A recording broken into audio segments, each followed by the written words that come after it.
अस्सलामु अलैकुम वरहमतुल्लाहि वबरकातुहू। જ્યારે બી કોઈ મદીના શરીફ જાય અને બાબુલ સલામથી અંદર પહેરે હુજુરની બારગાહ મેં સલામ પેશ કરવા, તો એની પહેલી જ નજર મસ્જિદ નબવીના જે આ ઝુમ્મડો છે તેની ઉપર પડે છે, લાઇટિંગની ઉપર પડે છે.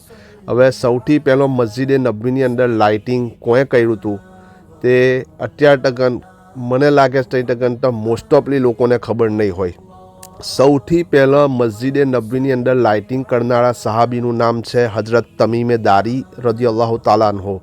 એ સિરિયા કોઈ કામથી ગયા હતા અને સિરિયાના બજારની અંદર એમને ફાનસ એટલે આપણે જે પોનસ કહીએ તે મસ્જિદ નબવીની ડખે લઈને આવ્યા. હુજુરની બારગાહ મેં પેશ કરી ને કીધું કે યા રસૂલલ્લાહ, રાતે મસ્જિદ નબવીની અંદર અંધારું રહે તો મને થયું કે આ ફાનસ સળગાવીને અજવાળું રહે, એટલા માટે હું આ લાવ્યો તે ખિદમત મેં તમારી પેશ કરું, તમે આ કબૂલ ફરમાવો. હુજુરે એમને દુઆ દીધી કે દોઝખની આગ તમારા જિસ્મને નહીં છૂઈ શકે ને એમને જન્નતની બસારત આપી. તો આ તમે જુઓ જે લાઇટિંગ અબ્બી તે આ જગાએ સૌથી પહેલાં લાઇટિંગ કરનારા સહાબીનું નામ છે હજરત તમીમે દારી રદિયલ્લાહુ તાલા અન્હુ.